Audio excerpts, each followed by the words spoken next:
En lugar de la enseñanza de la palabra, de la predicación de la palabra, que es, como decíamos, la fuente de mayor autoridad de la iglesia, la palabra de Dios, le corresponde al hombre. Porque yo puedo ir a cualquier hombre con la palabra de Dios y decirle: arrepiéntete, cambia esto, hace esto, incluso disciplinarlo. Y el Señor dice: ese no es el lugar de la hermana, ese no es el lugar de la mujer en la congregación, ese es el lugar del hombre. Entonces ahí pone Dios el límite, porque no permito a la mujer enseñar ni ejercer dominio sobre el hombre. Y hablábamos dentro de esa enseñanza de los principales argumentos que algunos daban. Normalmente el que más se utiliza es aquel argumento que afirma que eso se dijo porque en aquella región habían mujeres autoritativas, habían mujeres de mal temperamento, había mujeres que querían ponerse por encima de los hombres, y por eso Pablo se lo dijo a ellos. Y es cierto, en aquella región, en Éfeso, había mujeres de ese tipo. Pero Pablo da un argumento luego que deja claro que no es algo cultural.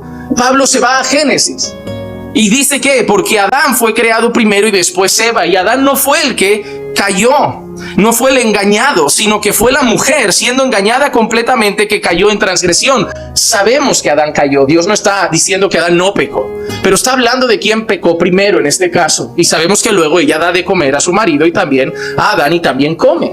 Pero lo que Dios está argumentando es Génesis. No es algo cultural. No es porque las mujeres de Éfeso son así que ahora voy a poner esa norma en Éfeso. No. Primero, esto es una carta pastoral para regular las normas de la iglesia. Porque yo te digo, cuando Dios dice que la mujer se vista con pudor, decoro y modestia, es solo para las hermanas de Éfeso. Solo para las de Éfeso. El resto de mujeres pueden ser vulgares, pero las de Éfeso tienen que ser modestas. ¿Tú lo ves así o ves que todos deben ser así? Todos deben ser así. Cuando en el capítulo 3 veamos: palabra fiel y digna de ser aceptada es esta: si alguno anhela obispado, buena obra desea, pero es necesario que el obispo sea irreprensible, marido de una sola mujer, no dado al vino, no pendenciero, no codicioso de ganancias deshonestas. Cuando Pablo de los requisitos de los pastores, ¿son de los pastores de Éfeso o de todas las iglesias? ¿Por qué? Los requisitos de los pastores son para todos, los requisitos de los diáconos son para todos, lo de la modestia al vestir es para todos, pero lo de la autoridad es para las de Éfeso. Porque no lo quiero aceptar. Porque en el fondo no lo quiero aceptar. Hermano, vivimos un tiempo complicado, un tiempo en el que vamos a ver caer muchos pastores y muchas iglesias.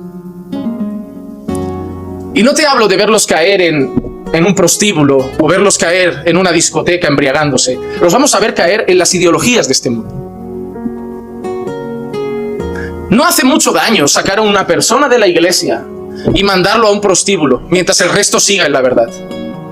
Pero hace mucho daño en una iglesia que el púlpito de la iglesia acepte los valores de esta cultura, porque va a infectar a toda la congregación.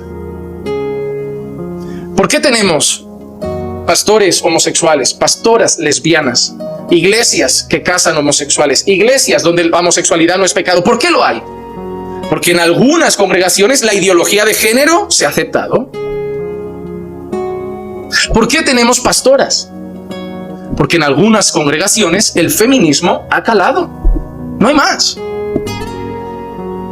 Los testigos de Jehová no ven pastoras.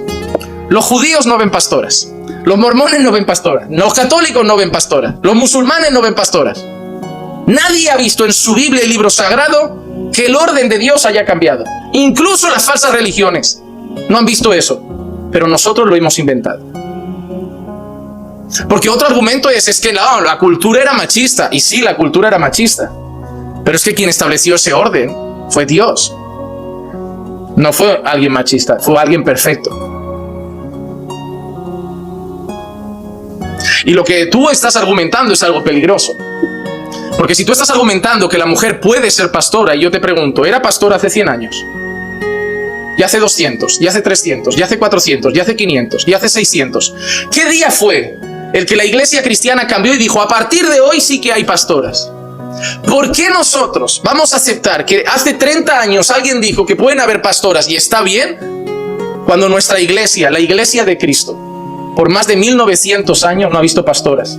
Se han equivocado nuestros hermanos. Por 1900 años nuestros hermanos han estado equivocados.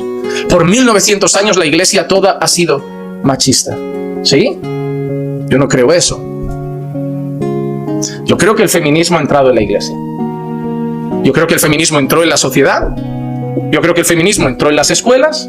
Creo que el feminismo entró en las empresas. Creo que el feminismo está entrando en muchas familias y ha calado en la iglesia. Por eso hay pastoras.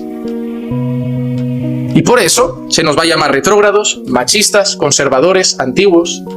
Pero no importa lo que nos llamen, si hacemos lo que Dios quiere.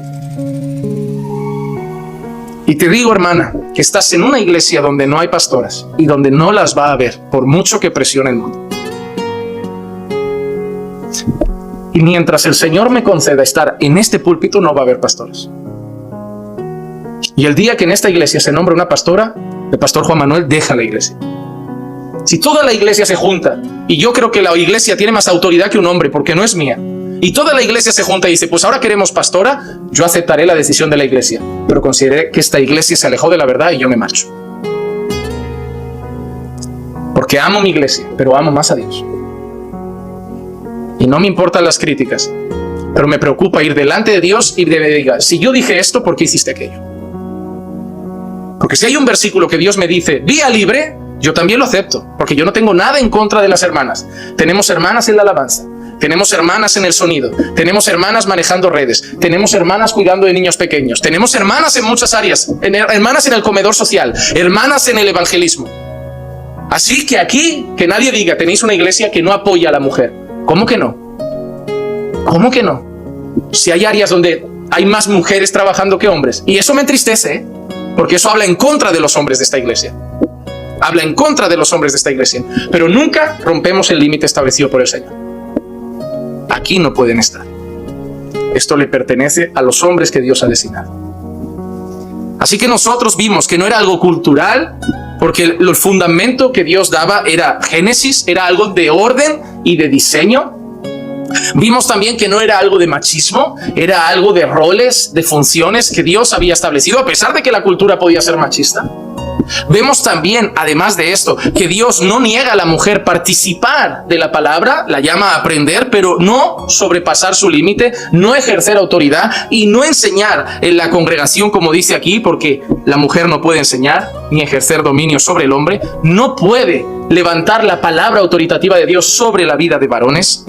Y luego al final, y eso lo veremos hoy también, el último versículo decía, pero se salvará engendrando hijos si permanece en fe, amor y santidad con modestia.